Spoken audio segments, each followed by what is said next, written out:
Welcome to the Red Wagon Estate Planning and Elder Law Show, hosted by me, yours truly, Jeffrey Belomo, where we discuss all things estate planning and elder law. And, well, hey, anything else we want to talk about. And today we are going to talk a little bit about some other things. I have a dear friend of mine, Wade Williams, joining us today on the podcast. Wade, how you doing? I'm wonderful today. Thanks for having me on, Jeff. Oh man, I'm so excited about this. We've been kind of planning this now for a few months, and I'm glad it finally worked out. And here we are. So I am very excited about this. And before we get into any details with Wade, I just want to remind my listeners, please don't take any information that you hear from this show or any other show for that matter to constitute legal advice. If you're looking for legal advice about a specific situation, please contact a lawyer licensed in the state that you reside in, specifically who does the area of law that you are looking to get advice in. And once they know the facts about your specific case, they will be able to assist you and give legal advice for your specific situation. This show is intended for informational and educational and entertainment purposes only. And I don't think we're really going to get into anything technical today whatsoever. So we probably don't even need it, but I just wanted to remind everybody. Also, at Belomo & Associates, we give education in the estate planning and elder law arena. We offer free educational workshops on a weekly basis in pre-planning, crisis planning, and also we have workshops on special needs planning, life care planning, and administration. So if you're looking for any information or education in regards to estate planning and elder law, please reach out to Belomo & Associates at 717-845-5390. Or check us out on the web at www.belomoassociates.com. We have all of our workshops online, and you can register right there. Thank you very much. Excellent. So, Wade, tell us a little bit about yourself and your company, my friend. Oh, well, again, thanks for having me on, Jeff. And I am a financial advisor, and the firm I'm with is called Integrity Wealth Strategies. And I've been a financial advisor now a little over 10 years, but my background is in the financial services world. I started out right out of college and got my CPA and did tax and audit work for the first portion of my career. And then I've always done a lot of real estate investing. It's always been a passion of mine. So did that for a little while, and then really found what I consider to be my true calling, my true passion, when my friend and I, Joe Mahoney, who founded the firm Integrity Wealth Strategies, we were talking one day at lunch, and it's just one of those things that the universe, everything kind of the stars aligned, and he was kind of looking to bring on somebody that could help back him up in case something ever happened to him, and and I was looking to get into something where I could really use my knowledge to help people. And so, I joined Joe and started growing my client base, and was there to kind of help support him early on, just again, just kind of administratively helping out where I could while I was building up my client base. And so when I first started with Joe, we had a broker relationship, what's called a broker-dealer relationship with Wells Fargo Advisors. And then around 2017, we decided to switch over to Raymond James. So we now affiliate with Raymond James, and we are an independent firm, like I said, but we use Raymond James as our broker-dealer relationship. And what does a broker-dealer do? I mean, as far as from your perspective and what you do with your clients, what does that mean to be the broker-dealer? Great question. And gosh, I could probably talk an hour or two on that, but I'll try to bring it to, in as much as I can to just kind of be a little more concise with it. But they really provide us support. I guess from a security standpoint, they really are the broker. So they're responsible really for if we make trades, for example, it all goes through Raymond James. And then, gotcha. But we really look at them as more as a partner with us. In the financial services world, compliance, like a lot of industries anymore, big deal. Yeah. So they really provide all of our compliance support. And then they give us a lot of tools and resources to really service our clients and really, really help our clients. Oh, Um, that's awesome. we have financial planning software. We have access to world-class money management and managers. So yeah, they really just act as kind of our partner almost, not a partner, but like a Right. partner in the sense of really just supporting us so we can then in turn support our clients. Ah, that's really cool. That is awesome. So And it what's your helps. favorite? Oh, go Go ahead, ahead. man. I was just going to say, it helps that Raymond James is a large broker Yeah. dealer and has, they have of course, the Raymond James Stadium in Tampa, Florida, where they're based out of the Tampa, St. Petersburg area in Florida. Big stadium, so that the name recognition is there, and that obviously really helps to lend some credibility to what we do as a small independent firm. Oh, that's awesome. That's awesome. What's your favorite thing about being a financial advisor? Oh, no questions. I love helping people. Yeah. I as a financial advisor, it's interesting to me that what I do, it's probably like you with law, right? You've done it now for a while, most of your career, I think all of your career in your case, and really Yeah. mine as well. And it's people want help. They need help. And for what we do every day, that's kind of almost second nature to us, it's very complex to our clients. And that's why they come to us. That's why they hire us. And for me, it's very rewarding to be able to take what I know and relate to them and what they're looking to accomplish in getting help with managing their investments and financial planning and retirement planning. They really It's just so neat to be able to connect with people and help them again with something that for me I love doing, and it's just like another language that I speak fluently, and Yes. it's a lot of times it's very complex, and so Yeah. that's really neat for me. I love helping people. That's why I got into this business, and that's what still drives me every day. Yeah. There's no doubt. I kind of knew you were going to say that, but I was just curious. For someone who's never worked with a financial advisor, who maybe doesn't even know what that means or what it is, what would you tell them? I'm a financial advisor, and that means, what would you Yeah. say? Good question. I mean, the foundation of what we do for our clients does revolve a lot around the investments. You Okay. know, investment management. Typical scenario would be a client is nearing retirement, hasn't worked with anybody, has a 401k. They've been saving in their 401k. Perhaps they've been saving some money in addition to the 401k, and they've kind of gotten some advice along the way here and there, but nobody's ever really kind of like sat down with them, really learned, hey, what are you trying to accomplish here? Okay. Do you need income from your retirement money, from your retirement assets, your investments? And so that's really, again, the foundation of then where we kind of jump off into saying, okay, well, let's talk about your income, your savings, your debt. Let's talk about all these things that impact your financial life. What do Right. you want retirement to look like? Is it just as simple as, hey, I just enjoy the downtime, watching the football games on the weekends, and or hey, I want to travel, and I want to um, have a big purchase in my life. Perhaps, I want to build that extra part onto the house I've always wanted to build, and I never had the time, or, really felt like I had the money to do that. And, we help them, with advice on whether that would make sense or not based on their situation.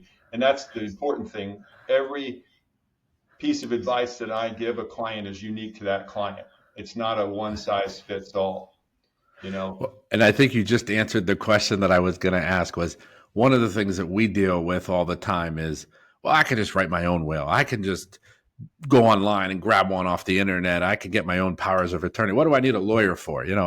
I don't know that you get that as much, but if somebody were to say to you, well, I can just do this myself, what would your answer be? I mean, I have a whole bunch of answers, but I'd love to hear it from you.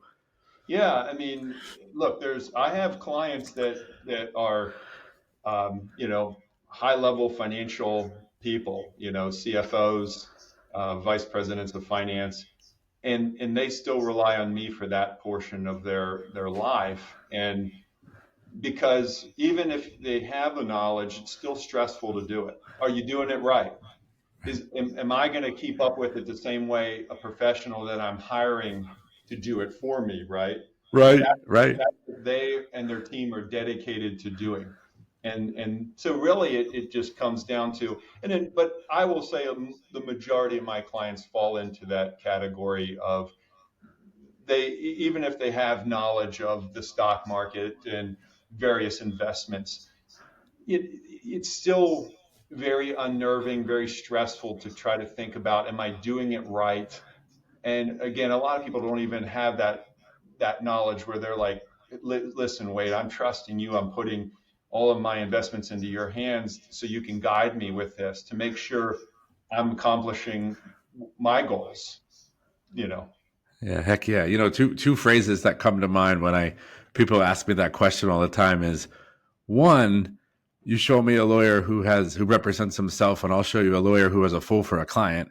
So that's the first thing that comes to mind, and the other thing that comes to mind is I look at what we do as being coaches for people and just helping them. And you know, one of the best golfers of all time, I would argue is Tiger Woods. I mean, maybe not the best, but certainly one of. And how many coaches did he have during his heyday? Now, certainly he knew how to play golf. I mean, I don't think anybody would argue that he didn't know how to play golf, but he had someone else who was from the outside helping him. And those are the two things that always come to mind. And, I just think that having somebody in your corner who's also not emotionally invested, who can be objective, which I think is also a very huge thing. It's hard when you're in it. It's very hard. Oh, absolutely. And even as a financial advisor, to your point, to play off of that, uh, getting legal advice, like I was a CPA, for example. Yes. I haven't done my taxes in years. Right. I mean, and now I'm not a practicing CPA anymore. I haven't been for close to 15 years, but I don't. I haven't done my taxes in a long, long time because that's no longer my expertise anymore. Right. I don't want to deal with that, and so yeah, that's I yeah. I love it. I love it. So, anything else as far as the financial advising? I'm excited to get into some personal stuff and how we met and Oh working yeah. together. But anything else in the financial advising side that you'd like to share with the listeners, or anything you want to say about it? You know, I hear a lot from people that come to me for the first time that they didn't think they had enough, or Oh, they didn't know what the right time was to approach a financial advisor. And fortunately and unfortunately in the industry, that there's advisors that get to a point where they have to be selective, and okay. and, and that happens in any, I think, business, professional business, where but don't hesitate to reach out to somebody. They might tell you, hey, we don't have the right fit. you know Okay. People ask me all the time, do I have a minimum? I say, no, I don't have a minimum. However, I want to make sure I can help you, and I want to make sure it's going to be a good fit for both of us. And what is the cost for them to find out if it's a good fit? I do not charge a consultation fee. Okay. Very Initial cool. meeting with me, a lot of times I will talk to you over the phone to try to get an understanding of where the prospective client is in their life. And I have been honest with people to say, look, you're doing the right things. You don't need me right now in your life, Right. right? Keep doing what you're doing. Let's stay in touch and reconnect in a year or two. And if you ever need anything in the meantime, and I tell this to people all the time, you need anything, always don't hesitate to reach out to me. I'm not going to charge you. Um, you know, I'm a fee-based advisor primarily, meaning I charge a fee for the value of the money that I manage. So, Got it. I, unlike an attorney, I know there's different structures, but the primary model I think most attorneys follow is an hourly rate. and we don't charge like that. So that's why I tell people I'm not going to charge you. I'm here now. I may not spend an hour or two on the phone with you if you call me and you're not a client, you need some help with something, but I'm going to help you as much as I can to get you to a point where I feel like you can take it from there, so to speak. And it almost sounds from what you're saying, like similar to what I tell people is I don't think it's ever too early to reach out Absolutely. to talk. I mean, maybe it's not the right time. Maybe it isn't right yet. Maybe you're not quite ready yet, but I would rather be contacted sooner rather than later. Yes. And it's usually a lot less stressful. It's usually much easier to plan ahead rather than call me too late and then I have to undo or I have to figure things out. It almost sounds like it's similar in your industry. Absolutely, 100%. That's you hit the nail on the head. Don't hesitate to reach out. I'm offering that to your listeners today. If you don't know, just give me a call. We'll talk, and I'll be Right. honest with you. If I feel like, hey, I can add value to what you're doing and I can help you, we'll meet. We'll get together. But if I think that you need more time and and if you're not doing the right things, I'll tell you. I don't think we have the right fit right now, and you need to be doing this, and Right. don't be embarrassed. I've had people come to me and say, well, I wish I would have saved more. And I said, well, how do you know if you haven't saved enough? And we sit down and we go through their finances and their investments. And I say, actually, you're on the right track, or you do have enough. You're Okay. fine. Don't regret anything you've done because you haven't done anything wrong, so to speak. That's you know, awesome. and I've been able to tell a number of prospective clients who then became clients, they were fine, and it's fine, it's okay, it works out. Wow. And I think unlike my profession, I mean, you're able to help people not just in Pennsylvania, right? You're able to kind of help people in other parts of the country. Correct. Yeah, I have clients all over the country, and so if I'm not licensed in a state, the nice thing about being a financial advisor is it's pretty straightforward to get licensed in a new state. I acquired another practice about a year ago, actually. Today is a year ago today, as a matter of fact, and Wow. as part of that acquisition, I picked up some clients in some states that I didn't already wasn't already licensed, and it took a few days, and I was licensed in those states and ready to go. That's nice. We have to take the bar exam over in the state typically. And, I don't Yeah, know at this point in my life if I'm ready to sit down and take a 2-day exam. right. I know it's a lot different, and it's nice in that regard in this industry Yeah. that we can actually, I'm leaving for Florida in a week and a half to go visit a number of clients for a few days. And Nice. I'll be out in Illinois in May visiting about a dozen clients out there. So yeah, it is nice. Oh, that's cool. I didn't even realize you were doing that. That is Yeah, really neat. Oh, I yeah, love that, man. I love yeah. that. So if a listener was trying to find you or locate you, can you give a phone number, maybe an address or a website or something for a way for them to contact you?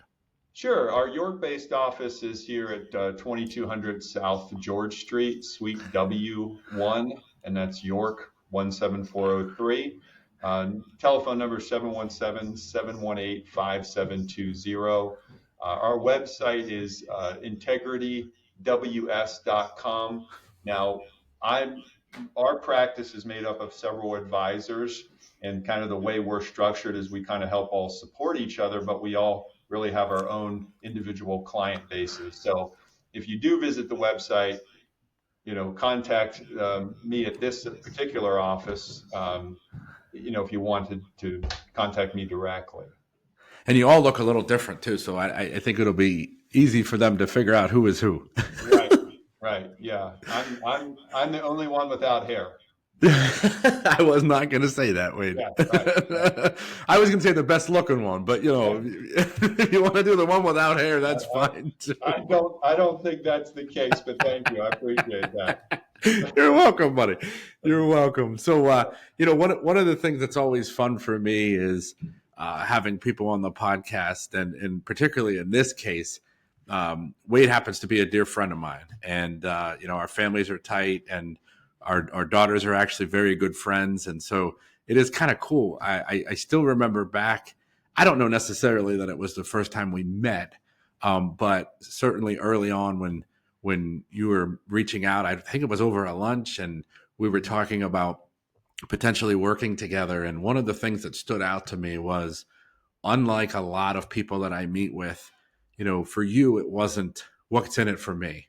It wasn't what can I get from you today. It was, look, I need you to help my clients. I need to know that I have a trusted partner that I can send people to that are going to be taken care of. And honestly, I don't think you've ever once in our relationship said, what can you send me, or what can you do for me, or what's in it for me? And it's always been about me, or about our clients, or about, your clients, my clients. And I can't say enough about that. Uh, just as a testament to you and who you are as a person, man.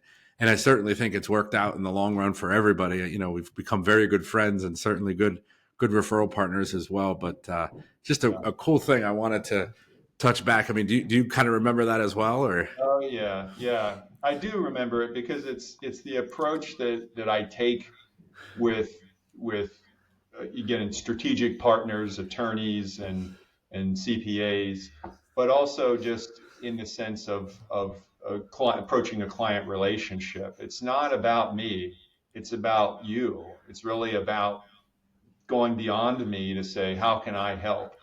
And more importantly, in this situation with you, it was I really did want to make sure, and I knew going into it that I could trust you and that I could send clients to you, but I wanted to have that sit down face to face where I said, hey, Jeff, you know, I'm not here to say I want you to send me referrals and me clients. I want to know that if I send clients to you, I take very good care of my clients. I pride myself on it.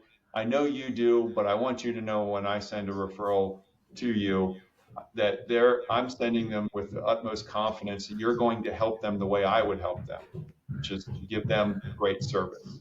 And Yep.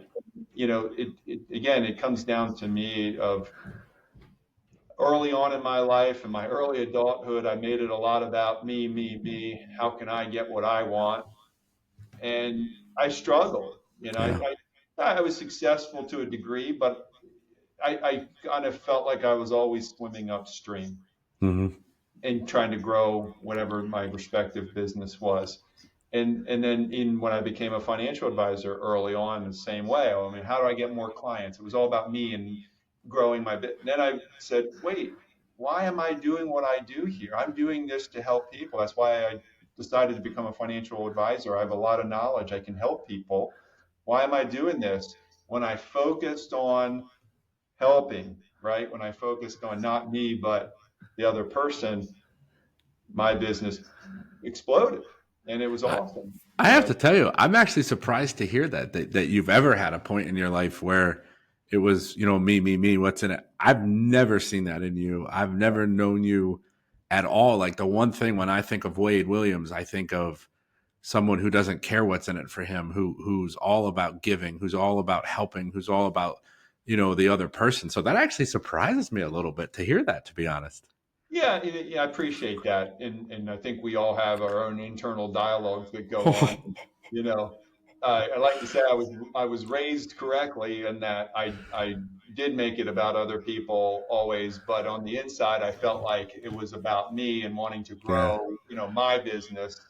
And so, Yep. yeah, I mean, again, it's like you don't we don't see what and hear what goes on in each other's brains, but. Yeah. Well, and some of it too is self-preservation, right? I mean, you're trying to make a living, feed your family, make sure there's enough, food on the table for everybody. And so I think on some level, it is hard to remember that the more you give, it comes back. I mean, that's just life in general, but it is Yeah. hard in those moments to think, I got to, it's from, no, the more you give, the more you help out, it always comes back. Yeah, No and question. I heard that I don't know where I read or heard this at one point. There's nothing, there's nothing that like a true selfless act.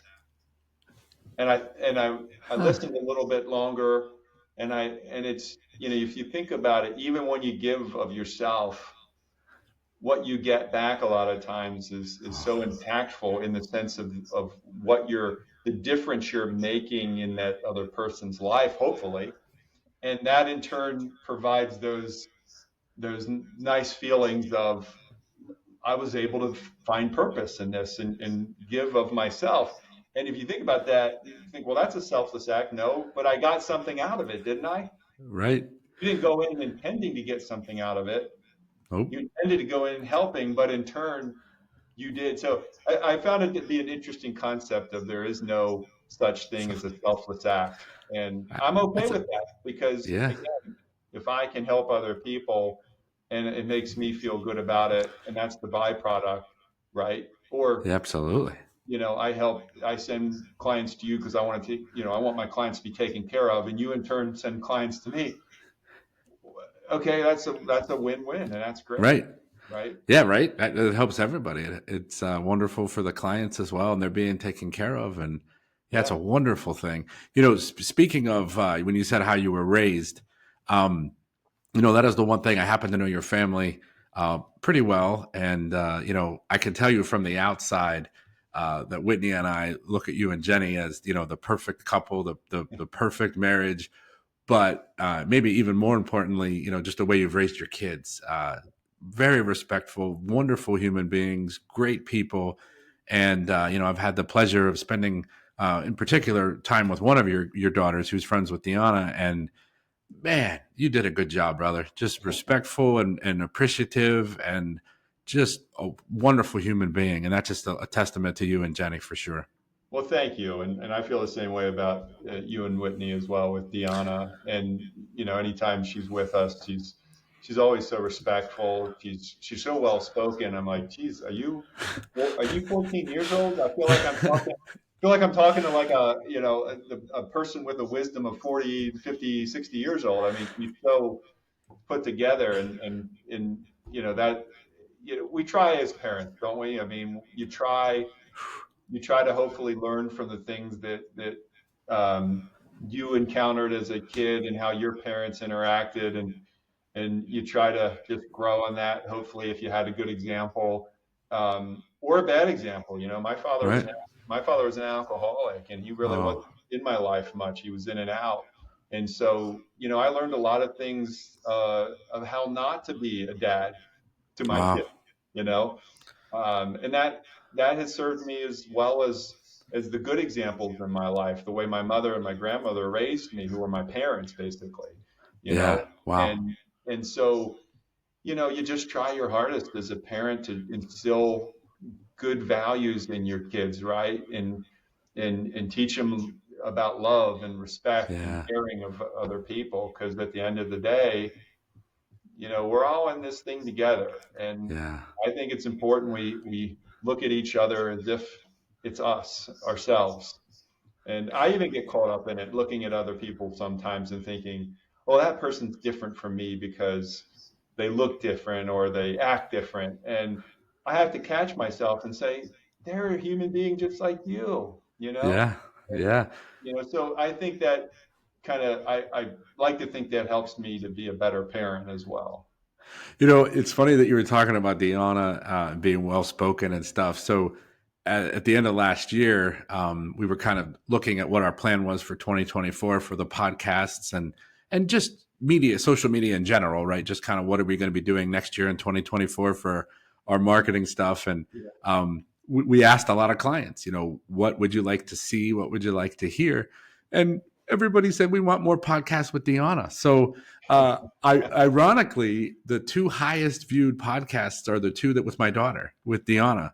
Wow. And so in 2024, by request of the listeners, DeAnna is going to be on the podcast quite a bit this year. We're going to be doing some more social media together and some items. She loves doing it, and I always hesitated because I didn't want to bring my daughter in too much, Yeah. try to keep that boundary a little bit. But she loves it, and the listeners love it, and so we're going to be doing more DeAnna in 24. So first time I've announced it, Wade. Okay, there you go.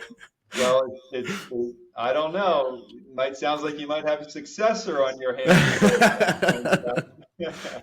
Well, we'll see. Right at the moment, she's pretty dedicated that she wants to get into special needs planning and assist people with disabilities Oh, and be wow. a teacher. That's what her passion is right now. So, we'll see where it ends up. But in the meantime, she can certainly do some podcasts and talk. She's very fun, and certainly listeners love her. So we'll see where it ends up, right? It'll be cool for us to see where all of our kids end up and what they end up doing in their careers for sure. So, um, Amen.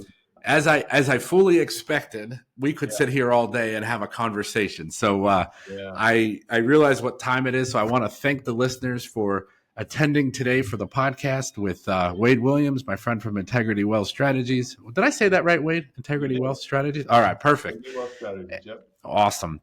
And again, just a reminder. Today was for informational, educational, entertainment purposes. If you're looking for legal advice or financial advising advice, please contact a lawyer or an advisor to specifically address your specific situation to help you in that context. I would really like to thank you from the bottom of my heart for being with me today, Wade. Thank you to my listeners for joining us on the Red Wagon Estate Planning and Elder Law Show, hosted by me, yours truly, Jeffrey Bellomo. And until next time, we'll see you real soon.